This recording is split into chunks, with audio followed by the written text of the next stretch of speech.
obvious of the celebration of life that you throw every year. And it's delightful to be able to be here with you. I feel, one of the things I've liked about learning what I've learned is you see everybody is your best friend. So it's lovely to see so many best friends out here. Really lovely.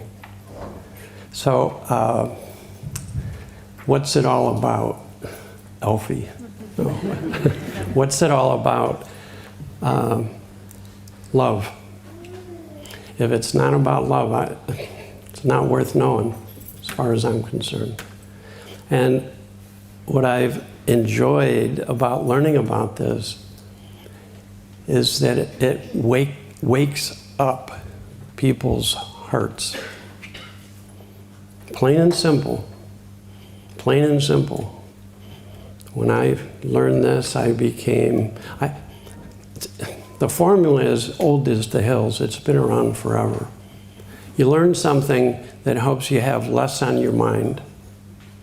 Your mind is open. As soon as your mind is open, your heart opens, and it's automatic. And it's built into everybody to be this way. So it's a glorious, hopeful, wonderful, wonderful, easy message. I've taught this to 4-year-old kids who get it in a snap. Taught it to 92-year-old kids. They get it in a snap, so as my teacher was Sidney Banks, and I'll talk about him in a minute. He said it's a journey of love because it eventually leads to pure love.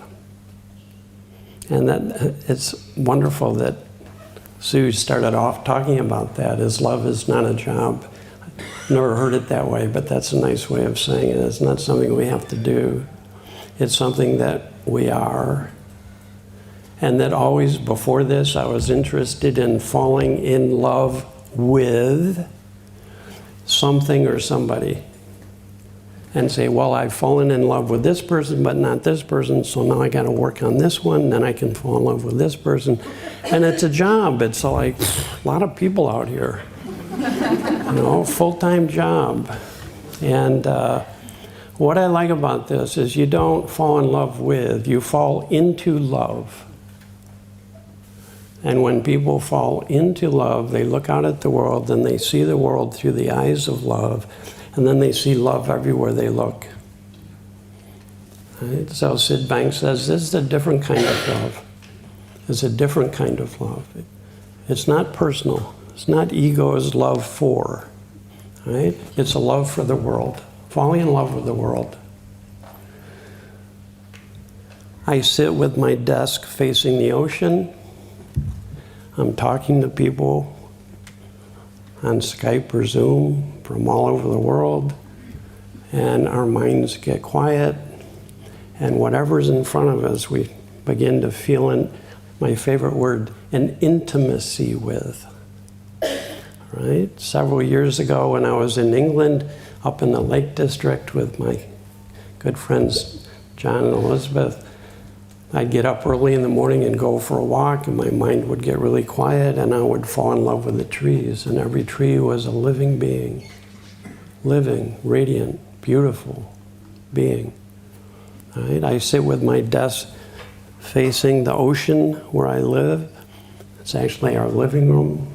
I sit in my living room looking out at the ocean, and there's a tree right in front with bird feeders, and the hummingbirds come and go, and the little birds come and go, and fall in love with the birds.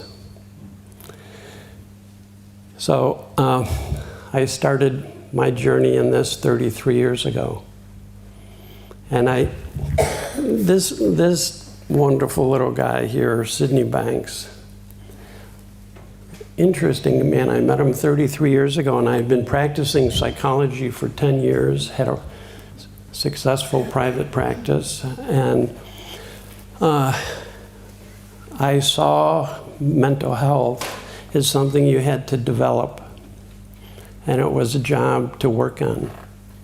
And it was a job. And I took that job very seriously. I was meditating 4 hours a day. I'd have to do this, get up at 4 in the morning to start working on all the things I had to work on to be healthy. Right? So I'd meditate for a couple of hours, and then later at noon I would meditate rather than eat lunch, and then at 11 at night after my kids went to bed, I'd meditate for an hour until I fell asleep around midnight or 1, and then back up again at 4. And I also had trained myself to wake up at the end of REM sleep. So during the night, I had recorded by flashlight pen 5 dreams. So I had to work on those the next morning. You got to be in shape for this kind of stuff. I look back now, after I learned these principles, I stopped all of this because I found out it was a lot easier than all of that.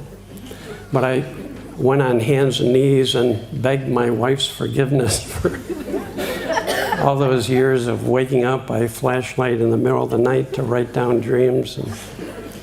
And then I had a journal, and I had a structured journal and an unstructured journal, and I had my affirmation notebook, and I had my cognitive notebook where I would record the content of my thinking and then challenge it and work on reframing it to make it more positive. And of course, then I had to read at least 3 books a week to keep up with the latest new techniques and processes. Now, this is all very, very understandable if you think you don't have it. If you think you're missing something, if you think you're lacking something. It's very, very understandable that at some point you get tired of not feeling good or feeling tense or stressed, and you would launch yourself into finding anything you could that would be helpful. And those things, to a certain degree, did help me. They really did. But it was a lot of work, and there was no end to the work. Right? Then I met this man, Sidney Banks, and he was a welder from Scotland with a 9th grade education. And after I met him, I had some insights. And the very first insight I had was that in our core, every single one of us has perfect well-being. Can't be developed. And the only thing in the way of our well-being is our thinking. We get caught up in our thinking, and then it seems like we've lost our well-being, or it's not there. It's like when the clouds come over, if you thought the sun went away because it was so dark out. Right? It's the same kind of thing. And what a relief. It just, I can't tell you. Like Sue, I started crying. I had been practicing for 10 years and telling people there's lots that we can do, but it's going to take a lot of work and it's going to take a long time. And instead of seeing people for 6 months or 2 years, I started seeing people for 1, 2, 3 sessions. 10 would seem like an eternity. That was long-term therapy with 10 sessions with someone. Okay, so I want to tell you what Sid said and what I heard and how that affected me and how that has affected the work that I've done. I've taken this into corporations. I worked for 15 years doing training programs for a multi-billion-dollar corporation with sites all over the world. I've taken this into schools. I've taught this to people who work with the homeless. I've taught this to, in every context, in prisons. Right? People are people. People are people. And we all think, and we all can wake up to the fact of thought and be aware of that. And we can discover this space inside that I'm going to talk about that's free of all of our troubles. That when we drop into that space, it's literally what falling in love means. You fall into a space where, without all the judgments in front of our eyes, you start feeling a greater intimacy with life and with people and with trees and with chairs and with food and music. And life becomes more of a celebration rather than a drudgery. Is this making sense so far? Okay. First thing, Sid had an insight. He was very, very insecure. He described himself as being insecure. He only had 9th grade education. He worked very, very hard as a welder. He and his wife argued, and his mother-in-law, they argued all the time. And he wasn't really very happy and was very serious. And his wife kept trying to get him to do some kind of self-development so he could be a little bit happier in life. And she talked him into going to a couples retreat. And it had a famous psychologist from New York City, and this was in the early 70s, and that's when I started as a psychologist. And at that time, we were really into feelings. So someone would come to see us, and we'd say, "What are you feeling?" That's about all we asked people. They'd say, "Well, I went to this party." "Well, how'd you feel while you were at the party?" And you keep asking that question until people start crying, and then you feel like you're getting somewhere. Now we're really getting, we're getting to the core here. We're getting to the true self. And we would encourage people to get it out, because if you don't get it out, you won't be healthy. If you don't get it out, you'll be sick. If you don't get it out, all kinds of things are going to happen. So we had Bataka bats, and we had pound pillows, and get it out, get it out. So that's the nature of this weekend that Sid went to. So here's this guy, he's very quiet, very sort of introverted, and he's being asked to tell his wife everything he doesn't like about her and to get it out, you know.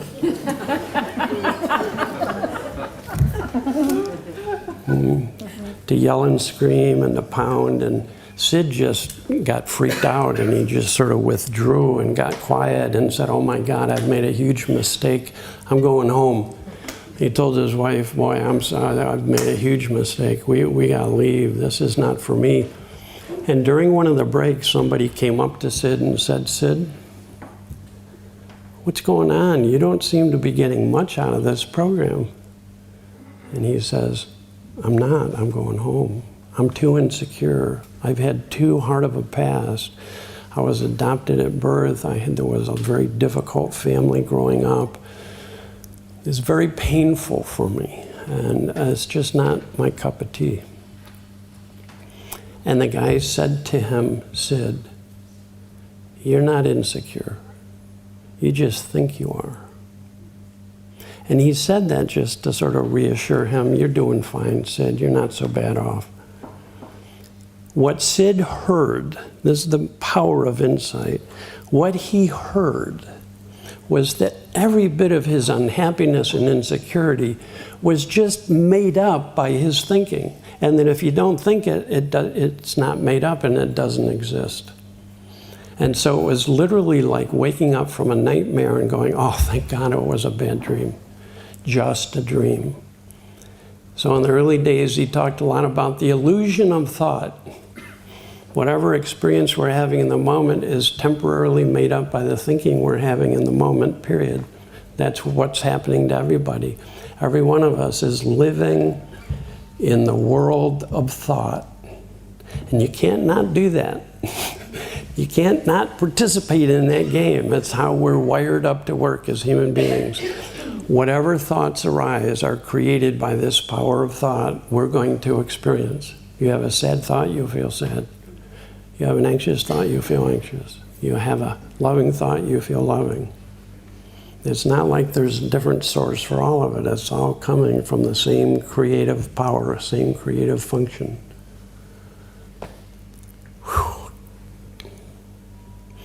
he said it was like an explosion went off in his head and 40 years of unhappiness evaporated, were lifted from his shoulders.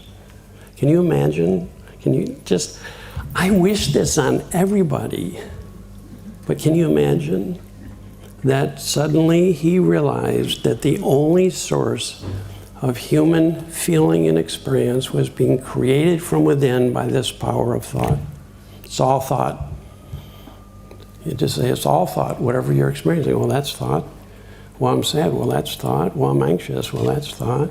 Well, I'm feeling love. Well, that's thought. And it was hopeful, because pretty soon he realized, I have thoughts that come and go, and I have feelings that come and go, but it's not who I am, because I'm still here and they come and go. You're all wearing clothes. You put them on, you take them off, it's not who you are. All right? You might get a little identified with a certain fashion. It's like, well, it's like,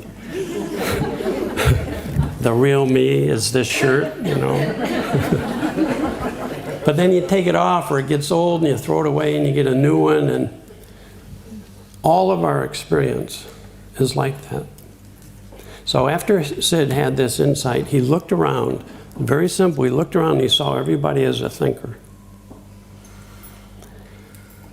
He could see people in that workshop thinking about things from their past, and that thinking would create a feeling and it would make them miserable.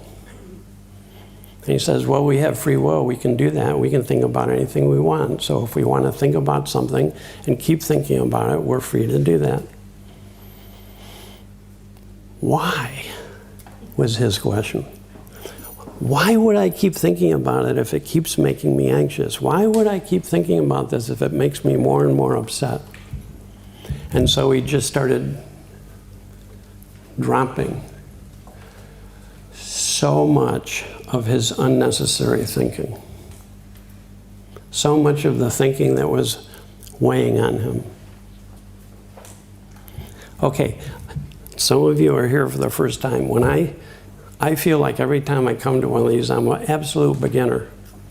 Nobody can say, I couldn't possibly be any more loving, any more compassionate, any more creative. And as people have insight into this, they do become more loving or more compassionate in life, more understanding. They do, that happens. Right? You can call that levels of consciousness. But there's no ceiling. I love it, there's no ceiling. Our nature is perfect, and our capacity for love and understanding is boundless. There's no limits on the heart, none. Right? So, I'm listening to Sid talk about it's all thought. We live in the world of thought. We experience our thinking, and that's the only place our experience can come from. And I'm going, well, that sounds good, but you don't know the kind of problems I have. You don't know this one situation now. That's not thought, right? And I had my exceptions. Or what about this? What about that? I'm in my hotel room on the second night, just like this. It was in Tampa, Florida, hotel room, beautiful palm trees, right? And I was thinking about something that was going to happen a week later. And I'm thinking about it and thinking about it, and probably for half an hour I'm thinking about it. And then for the first time in my life, I sort of woke up and realized I was thinking up this feeling of anxiety I was feeling. And it brought me, as Sid would say, if you really see thought, it brings you right back to the now. If you really see, oh, it's my thinking creating this, why? It brings you back to the now. It's built into us for that to happen. You don't have to work on this. This is not a job. If you touch your hand to a hot stove, you don't have to work on taking your hand off if you know that the pain you're experiencing comes from touching the stove. Right? People are like this. It's no different. So here I was thinking up this, creating this heat, and all of a sudden I realized it's my thinking creating that heat. And I came back to the now, and in the now, you'll still have all kinds of thoughts and feelings, but they flow. They come and go freely. They're just like little kids. I just had my fourth grandchild, little girl, Bailey, and I spent the first 2 weeks of her life with her, and I had a lot of face-to-face time. A lot of face-to-face time. And I'd watch her, and she had all kinds of feelings coming through her.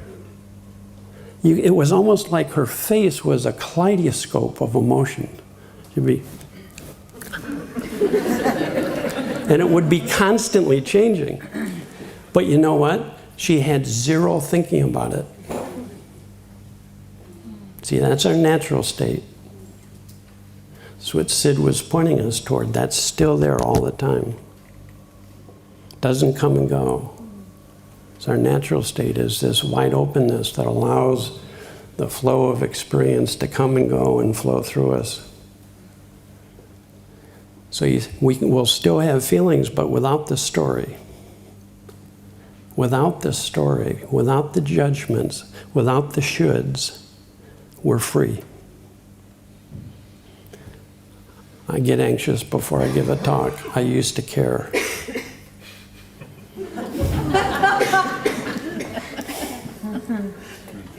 I got anxious today. It used to be a thing because I had thinking about it. Why am I anxious? What's wrong with me? I've been teaching this for a long time. I shouldn't be anxious. When am I going to get over this? Maybe I should do some deep breathing to get over this. Can you imagine a little baby going, oh, geez, what's going on? Why am I feeling this way? I shouldn't be feeling this way. Every one of us is free as the story in our head begins to diminish. That's what I like about learning about the principle of thought. I want every human being on this planet to understand this. I've traveled the world, literally traveled the world. I've done trainings in 40 countries. I've asked thousands and thousands of people, what are you feeling? And I get the full range, because there's no judgment. Every feeling is normal. The next question is an interesting one. Where do you think it comes from?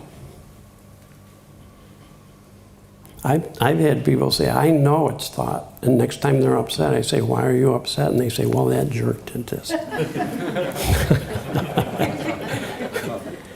See, this happens to all of us. It's normal. We just lose sight of the fact of thought. Why is that? Because it's invisible. We asked Sid that. Why do we keep getting so lost and caught up in thought? What's the deal? And he says, we're spiritual beings born into a physical body. We open our eyes, we look out, and there's lots of things, and then we start thinking about things, and pretty soon we're living in what we imagine to be a world of things. So if I feel bad, it must be because of something. So the weather, other people, situations, my personality, my nationality, my biochemistry, the list goes on and on and on. I've heard every answer imaginable, and it's very interesting that nobody says, well, it's obvious why I'm feeling this way. It's just being created by thought. That's all it is. No biggie. That's how we work. Comes and goes.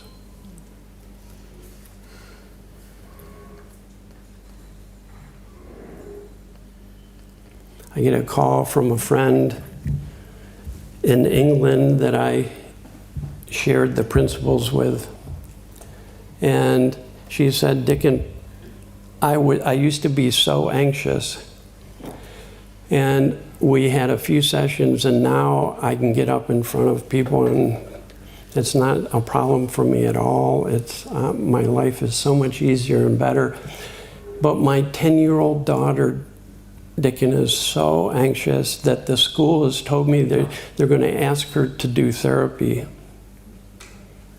and they're thinking maybe she shouldn't be in a public school because she gets so anxious and has panic attacks and just can't function, can't learn.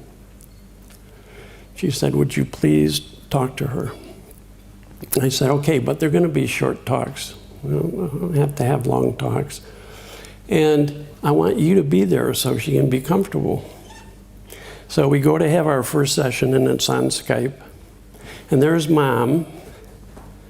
And I start talking to her. Hi, how you doing? Will your daughter be joining us? And she's going, she's behind me. Now this is so cool. I am so excited. I'm going to talk to her through Mom.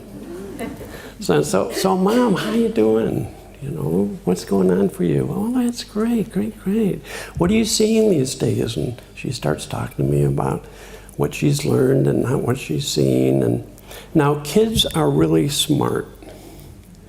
They can tell how safe an adult is by their eyes and by their voice.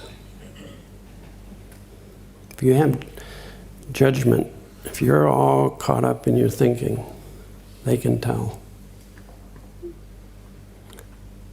I must have passed the test because all of a sudden 2 little eyes poke out behind Mom. And I go, oh, hi, you must be Chelsea. Hi, Chelsea. How you doing? Pop back in again. No problem. Start talking to Mom again. We talk for a while. She starts popping back out. And pretty soon she pops out one time and I said, Chelsea, so tell me, what do you like to do? And she says, I like playing with my unicorns. I said, you like unicorns? Oh my gosh, tell me about it. We talked about unicorns for half an hour. I learned so much. Do you know if you touch a unicorn's horn, butterflies fly out in all different colors? I don't know. I got my doctorate and I never learned that. So that should have been the curriculum, I think. She was so adorable. We talked about this, and at the very end of the session, I don't know how it came up. Somehow it just came up, and I started talking about, you know, what lovely feelings we're having talking about unicorns. And I love that we get to experience our thinking so that we can have these kind of feelings. We'll have all kinds of feelings, won't we? Do you have all kinds of feelings, Chelsea? I do. Oh, you have that kind of feeling? Oh, I have that kind of feeling. I'll bet I have every kind of feeling you have because it's normal to have all kinds of feelings. We're built for that. Nothing wrong with having any of our feelings. This is what I call planting seeds. I'm not trying to teach her. I'm just pointing her toward truth. We live in the world of thought. Second session. She's sitting next to her mother. Progress. I start talking with both of them, and we have a great talk, and we keep talking. And then at the end of that session, the next day, I get an email from Mom, and she says, I was sitting at breakfast, and my daughter came up to me, and she says, Mom, you know what? Every person in the world has a thought factory inside of them. I had not mentioned thought factories. She began to realize the truth that we live in the world of thought. I can't tell you what, it's amazing to me what happens to any human beings when they realize that for themselves, because hearing it doesn't do it. You have to begin to really realize, oh, I am a thinker, and I do live in the world of thought, and it's normal to experience whatever it doesn't even, it's not saying you shouldn't feel that, it's not saying you have to stop feeling something or stop thinking something, just understand. You know what happens when we become more understanding toward ourselves? We relax. You know what happens when we relax? We have less thinking on our mind. You know what happens when we have less thinking on our mind? You have more love, more happiness, more peace, more. And that begins to get stronger and stronger.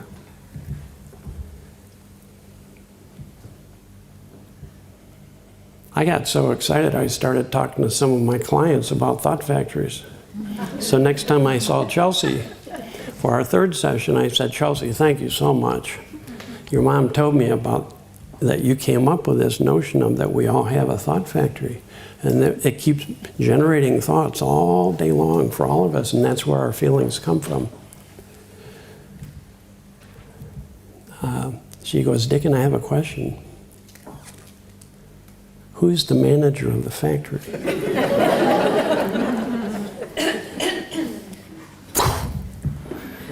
It's like, let me sit down, Chelsea. Who's the manager? Now, this is very interesting. I said, you are, because you are the thinker. Now, the you I'm talking about is not the ego. It's big you. Universal you, divine you, whatever it is that generates life. That's the true thinker. I knew she heard that because later she asked me the question, Dicken, okay, so if I'm the manager and I'm the thinker, who owns the factory? And I knew her family was very religious, so I said, God does. I said, do you know that? God does.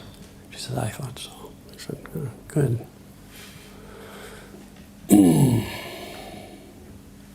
Okay. Sid goes home early from the workshop because he looked around and saw people innocently in this workshop thinking up unhappiness, thinking that that was the way that you become happier, and it made zero sense to him. And so he goes home, and he's sitting in his living room, and for 3 days and before that, 3 days and 3 nights, it's like he can't sleep. He's having insight after insight after insight. Oh my gosh, it's all thought, and nobody knows it. And if we don't know it, we're going to have a lot of thinking that we get caught up in and think is true. We won't see it as a dream. We'll think it's true. And that's the only mental illness in the world, is somebody having a painful thought that they think is true. That's how Sid defined mental illness. But for that, people would have perfect well-being. If you didn't think that thought was true, you could have the same thought, I am stupid. And it goes through like it does with babies. It's just a temporary thought-created experience. In Tibetan Buddhism, they call that state of mind newborn consciousness. Right? Yea, but we become like children. Only then can we enter this heavenly state of presence. The now, the divine now, the spiritual now. The now that's not in time. The eternal now, the endless now. Okay, now we're going to get to that, because that's what really drew me to this, is the spiritual dimension of this teaching. And the connection between the spiritual and the psychological. So, Sid is sitting in his living room, and his mom and mother-in-law are in the kitchen cooking, and they start having one of their usual arguments, because if you get caught up in your thinking, you become very opinionated, and you have two opinionated people where there's going to be an argument. So they start arguing, and he starts going, oh my gosh, this is the human predicament. We get caught up in thought, it seems real, and we don't realize it. It creates all these uncomfortable feelings, and we blame it on the world. And he started laughing, and it's, oh my gosh, it's so simple when you see it. Well, they heard him laughing, and they thought he was laughing at them. So they're really ticked off. And they come into the living room and they stand over his chair and they go, "Okay, mister, what do you think is so funny?" And so how's this man with a 9th grade education who's had this profound awakening around thought, how's he going to explain the illusory nature, temporary nature of thought-created reality? And he's going, "Oh man, you can't just tell somebody it's all an illusion. That doesn't usually work. You know how upset you are right now? That's just an illusion created from thought." I tried that once with my wife. Oh, I do not recommend. True story, one of our clients one time, the guy was very arrogant and he thought he understood it because he had an intellectual understanding. And he went home and every time his wife got upset, he'd say, "Oh, sweetie, didn't you learn anything in our training? It's just thought. It's just thought." And he kept saying that every time she was upset. And one day she goes, "It's just thought." And she punched him in the nose. Punched him in the nose and said, "What's wrong, sweetie? It's just thought." Okay. So he's going to try to say something in response to his wife and mother-in-law who said, "What's so funny?" And he stands up and he turns around and he looks out the window at the ocean. And he says, he's never been able to explain this, but suddenly there was this buzzing field of white light in front of him. He felt like he was drawn right into it. And he said he experienced light and beauty and love like he had never even imagined possible. When I first heard this story, I'm going, near-death experience. That's universally how people describe their experience. I said, "Sid, did you have a near-death experience?" He says, "No. I went all the way through to the other side. It was a complete death experience." And he says, "When I went all the way through to the other side, I realized the true nature of God.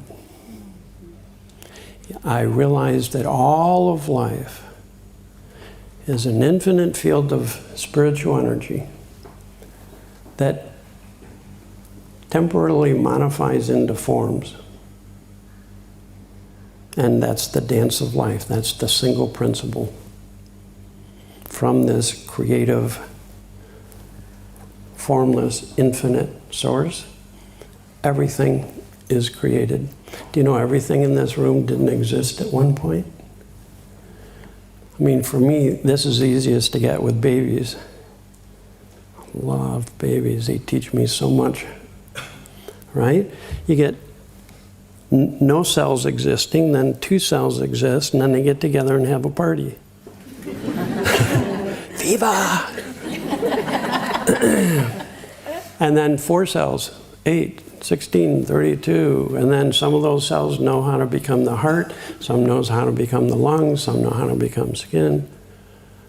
And then you get systems, and then those circulatory, respiratory, reproductive, digestive, and then those systems, there's some intelligence that not only knows how to create all of that, but knows how to operate them together as a functioning unit, so that the little baby now at 2 months will open its eyes, look right at you and smile, and it's like, oh, melt. Begin to track and notice and appreciate. The senses come alive. Right? So, for a long time, I wondered what it was like to feel like who I think I am dissolves into a field of light. And I'm free of all of that. And I said, wow, that's a unique experience. It's very rare. And the more I studied with Sid, I was fortunate to study with him for 23 years. The more I studied with Sid, the more I saw that in his teaching, half of his teaching was saying, here's how the mind works. From inside, formless, the power of thought, the spiritual power of thought, the divine power of thought generates all of our mental activity, which immediately turns into feeling experience and sensory experience. Inside out, that's how we work. If that's the only thing people learn, it would radically transform our lives. I know that for a fact. I've seen it happen. People begin to see, oh my gosh, there's nothing wrong with this experience, but it makes a difference where I think it comes from. If I think it comes from my wife, I'm going to hold her responsible for making me feel bad. If I think this feeling is coming from the traffic, that can end up in road rage, thinking that drivers and cars can make you upset. Have you ever thought about that? How does a car do it? Does it have some kind of unhappy ray that shoots out and gets you? How do people do it? Could you imagine if I had the power? Sad, happy, joyful, confused?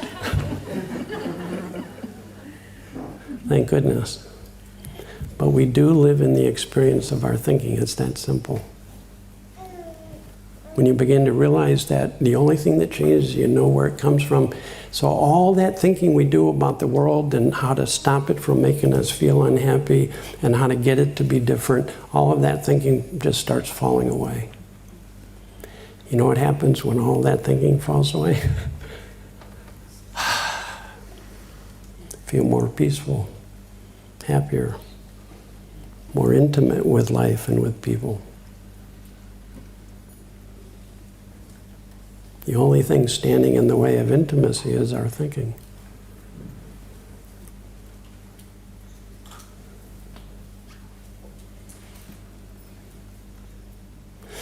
Okay, so I started to realize half of Sid's teaching is saying you may not have the same enlightenment experience I had, but you can taste exactly what I tasted during that experience.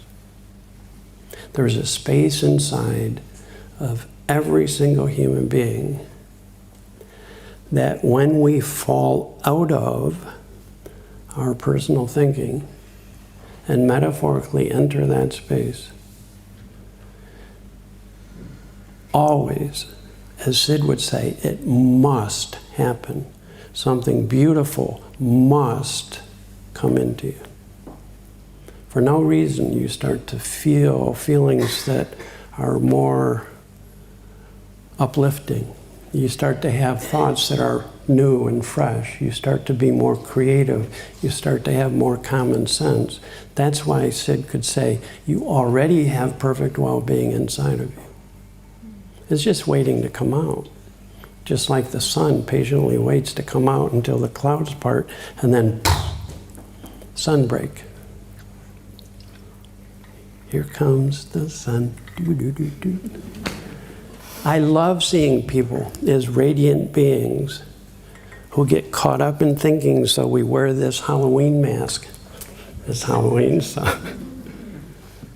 Like I can remember in Halloween, my wife she's the sweetest, kindest, softest, most gentle person, and she loved dressing up in her alter ego, and she'd be a witch, and she'd have this long wig on and her pointy hat and get all face paint, and she'd say to our kids, "Come here, little kids, I'm gonna get you." And they would really be frightened, and then they'd go, "Mommy, is that you?" It's really nice to see beyond people's masks. That inside of everybody is a being of light. Inside of everybody is teddy bear. Teddy bear is the universal symbol for unconditional love. Just stands arms wide open, the eternal hug, the internal embrace. So this space within Sid would often call pure thought. Pure thought because it's before all concepts, beliefs, and ideas, which distort and contaminate our view of ourselves in life. So it's pure thought. Pure thought, he said, is love. It's pure consciousness. These are the three principles that we talk about: thought, consciousness, and mind. Our universal divine source that we're all intimately a part of and connected to. Pure consciousness, which is awareness free of distortion, where our senses come alive and dance and sing. If you walk in the woods and you're caught up in your thinking, you won't see beauty. You come out of your thinking, you'll see it everywhere. That can happen anywhere. You can be in the middle of a city and you can see things that are outwardly don't look very pretty. And like I love photography, and when my head clears when I'm in the city, I'm taking pictures of manhole covers and doorknobs and the light reflecting off smudged windows with a handprint on it, and going, wow. That's our birthright, to see and experience beauty. Why is that? Because these are the secrets that get revealed from within. When people drop into this space, as Sid would say, I didn't discover the principles, they were revealed to me. Pure thought, pure consciousness, pure mind are three different ways of talking about the infinite field of energy that we're all dancing in and a part of.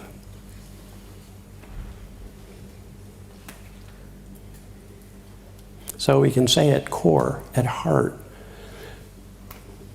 pure mind is the intelligence that knows how to create and sustain life, how to operate life wisely. For human beings, we often call that intelligence wisdom. Right? Every one of you is as wise as the wisest person on the world, because we're all an intimate part of that field of infinite, wise, intelligent energy. We're like waves dancing on an ocean. You can't be separate from spirit, but you can have the idea that I'm just a little wave separate from the other waves, and then get insecure saying, I wish I were a big wave. I'm going to have to take that seminar. Right? I got to be a big wave. Oh no, that wave has a curl. I got to take the curl seminar now. Oh, there's rainbows. I got to take the rainbow on the curl seminar. This is beautiful. When I met Sid Banks, he said, Dicken, stop looking out, look down. Look within. And I got a glimpse of spirit, and it just rocked my boat.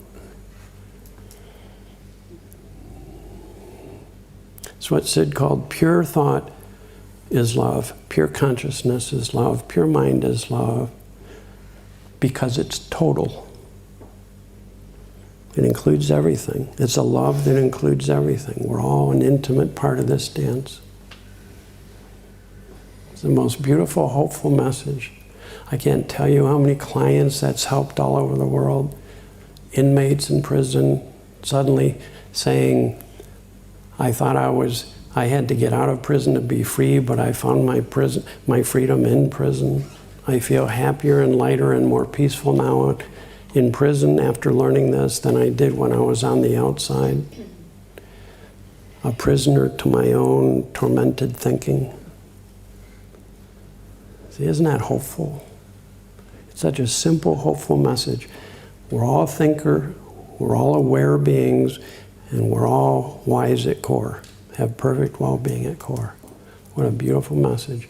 We can become aware of the fact of thought because it's built into us. We can become aware of our divinity because it's built into us to be aware of that.